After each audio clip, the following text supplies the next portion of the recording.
Hi everyone, and welcome to this week's Crime and Punishment story. This week I am covering the strange case of William Thompson and the murder of Jane Thompson, which took place in the Annfield Plain area of Durham in 1873. I hope you will find it interesting. William Thompson was around 25 years old at the time the crime was committed, so would have been born in around 1848. He was born in South Shields and his father was a ship's captain. His father had died when William was only 8 years old.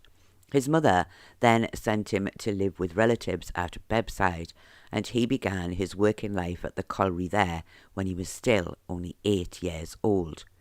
William's mother died in around 1872. William worked at several collieries after Bebbside, finally ending up in Felon, where he met Jane in December of 1872, and the couple were married the following January. The couple lived at Heworth for a time, but in August of 1873 they had moved to Annfield Plain, where they lived in the home of Jane's father. William was described as being around 5'7" tall with a lot of black hair, and strangely one of the papers said he had an odd-shaped head, which seems like a really weird thing to report about if you ask me. Jane Thompson, the victim, was born Johnson in Durham in around 1853 and was said to have not long turned 20 at the time of her death. Her mother is unknown. Her father, who was possibly called William, worked as a coal miner. The newspapers of the time seem to have difficulty with her father's name. Some say William, others say Edward, and I wasn't actually able to confirm this either way. The family had moved around quite a lot, and while living in Annfield Plain, Jane had met and married Henry Aitchison. Jane had one child with Henry. However, the marriage had not been a good one, and Henry had moved out of their home in 1872, and Jane had moved to Felon, where she met William Thompson. Only a few days after she met William, he asked her to marry him, and her family were not happy about this, reminding her that her first husband was still alive and that they were still married. William said he was determined to marry Jane, although she herself was not too keen on the idea, and he discovered that her first husband had also remarried, so therefore the objections no longer seemed to matter, and the couple married in early 1873. Sadly, this marriage was no better than her first, and William was said to often ill-use her and allowed her very little food. Jane eventually left him and went back to live with her father, but William soon followed and promised to treat her more kindly. Jane seems to have believed his promises, so he also moved in to live with her father. Before we go any further, can I just say, if you do find this video interesting, then please give it a thumbs up. And if you are new here or haven't already done so, then do please consider subscribing to the channel to help support the content we create. It really is very much appreciated. And it is completely free to subscribe. It doesn't cost you any money, but it really does help to support the channel. And I would just like to add, as I always do, that I do record these stories live, so I do sometimes make mistakes, which I always try to rectify, so I hope this does not spoil your enjoyment of the video. On the night of October the 4th, 1873, William and Jane went to Newcastle to visit her sister. It seems they were on very good terms at the time, and Jane's sister even said she was quite pleased to see that William was treating Jane so kindly. After this, the couple went to one of the public houses in Newcastle for some food before heading home. Jane at one point went outside without William, and this had angered him. As they were travelling home to Annfield Plain, they argued, which several people overheard. William accused Jane of going outside with another man, and she told him he had no right to tell her who she could speak to. William slapped her face and she slapped his in return. However, they seemed to calm down before they arrived home, and by the time they got back to Jane's father's house, all seemed well, and all three sat down to their supper together. After the meal, Jane's father went out to buy some beer, leaving Jane and William alone in the house. Less than 5 minutes later, Jane ran to a neighbour's house, bleeding badly from a wound to her neck and asking for help. Although the woman in the house did all she could, Jane died less than 10 minutes after her father had left the house to buy the beer. The doctor and the police were sent for, and Sergeant Brown, after being told what had happened, went in search of William Thompson. When he was found at his brother's house at Dipton, Sergeant Brown arrested him for the wilful murder of his wife. William replied by saying, "She behaved very badly towards me." He was then taken to the police station. The inquest was held at Annfield Plain before Coroner Fable. The exact location was not given, but as I have mentioned before, this may possibly have been held in one of the larger public houses in the area. And although it is not stated, I think we can assume that Jane's father would have identified her body. Mr. Johnson said on the night of the 4th of October he had sat down to a meal with Jane and William. He said that they had all been on friendly terms at the time, and after the meal he had taken a jug to fetch some beer from a public house close by. He said he'd not been there long when Anne Scullen came in looking for him. He said she spoke to him saying, "Come home now, your daughter is dead." He said he didn't believe her and said, "Get away with you." But he said she told him it was true, and he followed her to Anne Parker's house, where he found Jane lying dead on the floor. After this, he said he did not remember much clearly, but he knew he had not seen William any more that night. Anne Watson said she'd travelled back to Annfield Plain at the same time as William and Jane. She said she had heard them argue. William, she said, swore at his wife and called her an unpleasant name. She said he accused her of speaking to a man, and he then struck her in the face. She said Jane struck him back, and William said, "Wait until we get home, and it will be either you or me for it." She said Jane replied saying, "Are you going to murder me? You always abuse me when my father goes out." Anne said they seemed to settle after this, and when asked, she said she didn't think William was drunk, but it was clear that he had been drinking. But Jane seemed sober and had a small child with her. Sarah Graham said she'd been returning from Newcastle on the night of the 4th at the same time as William and Jane. She said at one point William had got out of the brake, a horse-drawn carriage, and had walked up the bank. She said at this point she had asked Jane if he was her husband, and she had replied saying yes he was, and he was jealous because she had spoken to another man in Newcastle. Sarah said William got back on the brake and asked Jane for some money, but she would not give him any. She said she heard him say, "I will be right with you when we get back home." Sarah said she had also seen William strike Jane in the face and Jane strike him back and begin to cry. She too said they seemed to settle before the end of the journey. Mary Parker said she lived in the same street as Mr. Johnson in Annfield Plain. She said on the night of the 4th, just after 8 p.m, she heard a cry outside, and then Jane Thompson came into her house. She was bleeding badly from a terrible wound to her neck. She said there was little she could do other than to try and support her from collapsing on the floor. She said Anne Scullen arrived a few moments later and they both tried to help Jane, but she died within a few minutes of coming into the house. She said Jane never spoke a word all the time she was there, and after her death, Anne Scullen went to find Jane's father.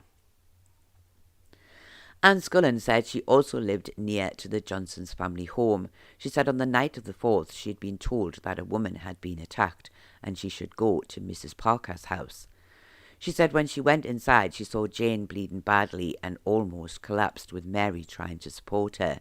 She said she went to help and tried to stop the blood by pressing a cloth to Jane's neck, but it was no good. The wound was too big and Jane died a few moments after she arrived. Elizabeth Barker, who was 9 years old, said she'd been staying with her aunt on October the 4th, and at around 8 p.m. she heard someone cry out in the street.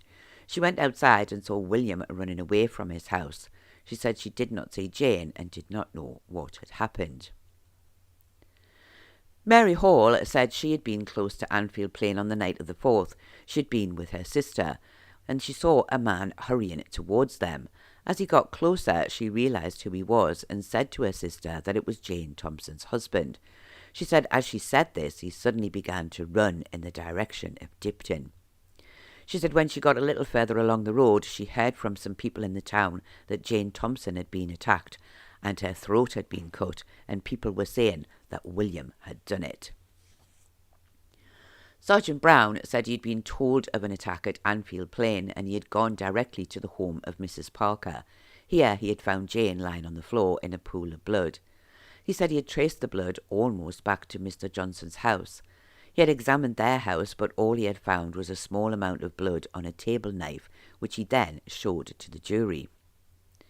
The coroner at this point spoke to state that he very much doubted that the knife shown would have been sharp enough to cause such a terrible wound. It was a simple table knife, and the wound had been too deep. Sergeant Brown then said he had found an empty razor case at the house, and Mr. Johnson stated that this was his, and that the razor had been missing since the Friday night before the attack, and the last person who had used it had been William Thompson. Sergeant Brown then continued by saying that he had gone to William's brother's house at Dipton, as he thought William would be there. He said he found him inside and asked him if his name was William Thompson. He said he'd replied that it was. He said he then told him, "Your wife is dead," and William replied saying, "Is she? She behaved very badly to me." He said he then arrested him for the wilful murder of his wife Jane. He said William did not make any further statements. No mention was made as to whether or not William had any blood on his clothes when he was arrested. P.C. Ray said that in the company of P.C. Stamper, they had brought William from concert to Annfield Plain for the inquest. He said on their journey he had simply asked him where he lived, and William had strangely then made the following statement. "I was at Newcastle on Saturday last with my wife, and we went into a public house to have some food. While we were there, some men from Pelton Fell came in. My wife went outside with them and left me sitting there like a child. When we got home, we had some words. I put my head down on my arms on the table, and when I looked up, my wife had a razor in her hand. I immediately got up and went to her and struck her with my fist. She ran to the door, and I then saw all the blood." P.C. Ray said he had asked William where the razor was, and he said he had told him that he did not know.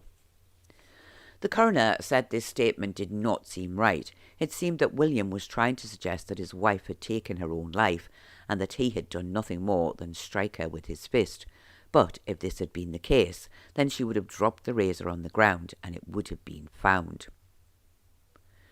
Dr. Hunter said he was called to the home of Jane Thompson between 1 and 2 a.m. on the morning of the 5th. He said he was aware that Jane had already died, and he had only been able to confirm this as was required by law. He said he had also performed the post-mortem on the body of Jane Thompson. He said he did not find any signs of bruising to her body. However, there was a cut to her throat that went from the left side completely to the right-hand side, which was very deep. He said as a result of this wound, Jane would have died within 2 to 3 minutes. He said it was his professional opinion that death had been due to blood loss. When asked, he said he believed that the wound had been caused by a razor, and it was not likely that Jane had made this wound herself. It was more likely that her throat had been cut by someone who had been behind her at the time. No further evidence was given, and the coroner then spoke to William, telling him it was his opinion that he had clearly cut his wife's throat. He then asked him if he had anything to say, and William said, "I don't think I'll say anything here."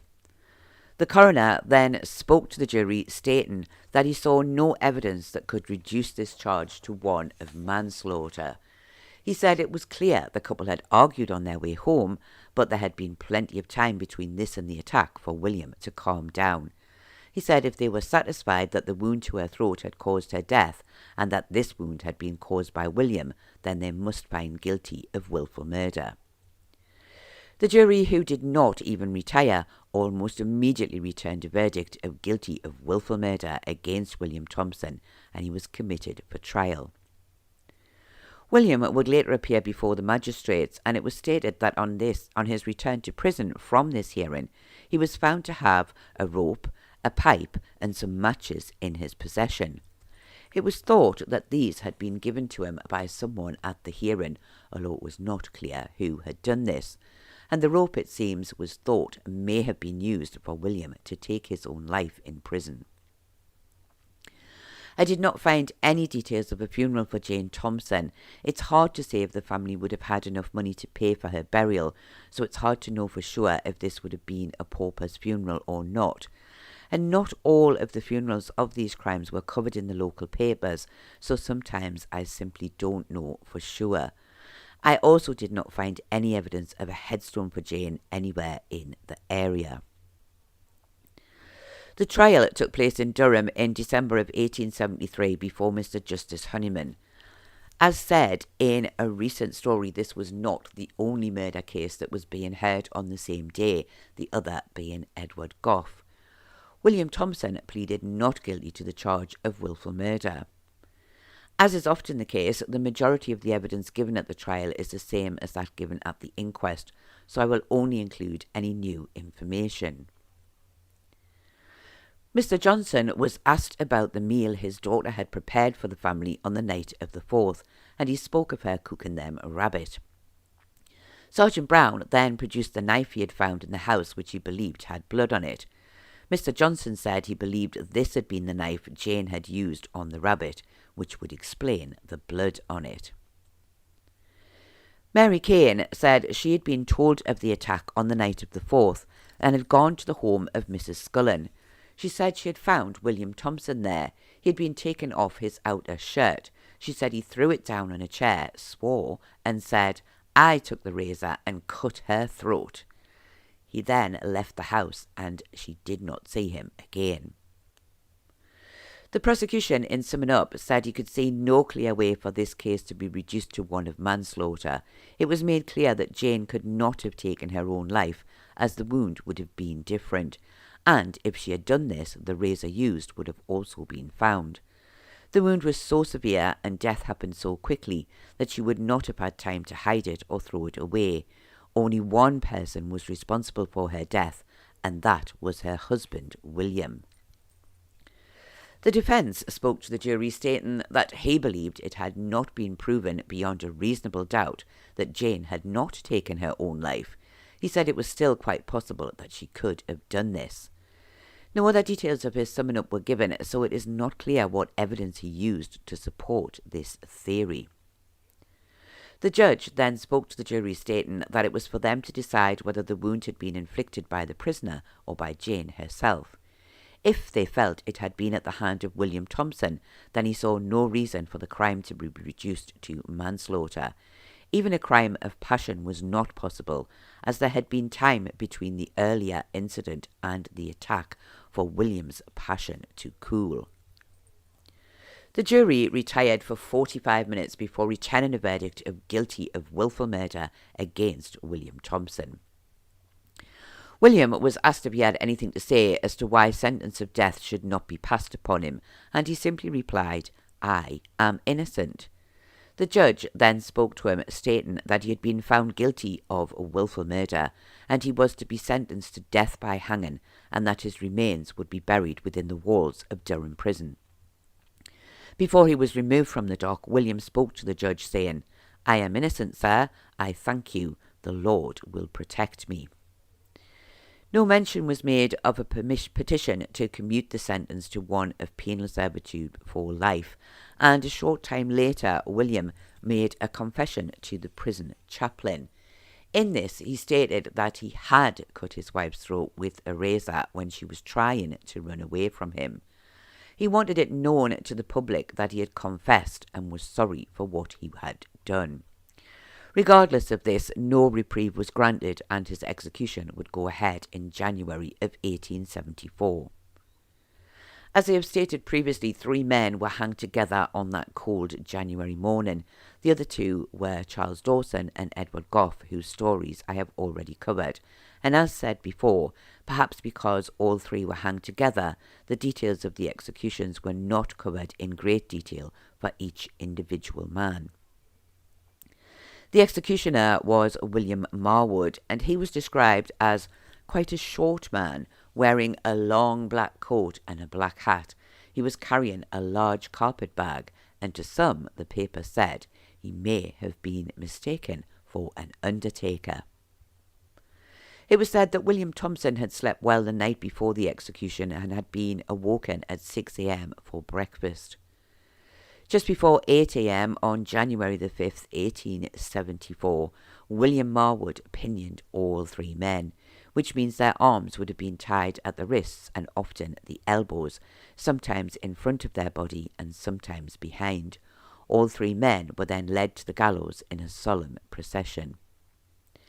All three men were positioned below the ropes. Marwood then went from one to the other, placing the ropes and adjusting them, and then placing the white caps over their heads. William spoke only to say that he was happy to die for the woman he loved. Marwood stepped off the drop, the signal was given, and the bolt was removed, and all three men fell. It was said that of the three, only William seemed to struggle on the rope. The others did not move at all, but within 2 minutes all three men had met their deaths at the hands of the hangman, William Marwood. The black flag was then raised above the prison walls to allow the small crowd outside to know that the punishment of the law had been duly carried out. After the usual time of 1 hour, the bodies were removed and the inquest held, with the jury returning the verdicts of death by hanging. All three men were then placed into plain black coffins, and at around 2 p.m. they were buried in graves which, as said in the other two videos, were said to be close to the grave of Mary Ann Cotton. This was again another strange case. As with a couple of other stories I have covered recently, this one is another where a husband has attacked his wife for no clear reason other than some kind of jealousy. And Jane had left her husband but given him another chance, and he had repaid her by taking her life in a most brutal way. Jane, it seems, had had no luck with her husbands. The first had not been kind to her, and the second had been even worse, with tales of ill use and also of her almost being starved from lack of food. And considering she had not really been keen on marrying William in the first place, I really can't understand why she gave him another chance after she had left him. But sadly, this would turn out to be the worst mistake of her life. Why did William attack her? Well, it seems he was quite a jealous man. He did not like her speaking to other men. And when, prior to their marriage, there had been objections to their marriage, he had made sure it would go ahead, at one point saying he was determined to have Jane as his wife.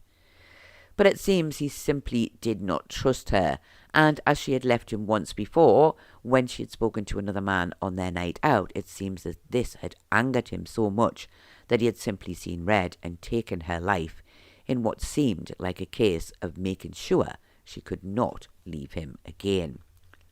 Sadly, he tried to escape blame for her death by suggesting Jane had taken her own life, but when this was proven not to be the case and he was found guilty, he finally confessed to having done the awful deed himself. Were the jury correct to find him guilty of murder? Well, yes, I absolutely think they were. He was clearly guilty. He may not have admitted his guilt to the police or anyone else in authority at first, but had admitted it to others. And I think the jury could not have come to any other verdict. Was it right that he was hanged for this most brutal murder? Well, again, yes, I think it was. He did not deserve mercy, especially after trying to blame his own wife for her death. And when he confessed, it was simply too little, too late.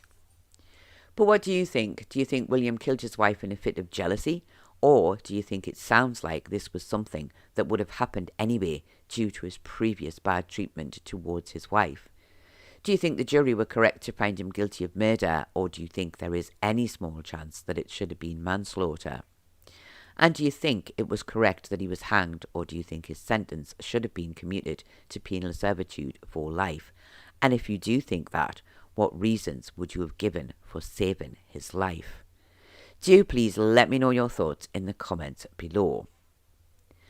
I do hope that you have found this very sad and tragic story interesting, and I do thank you all very much for watching, and I do hope to see you all again next week.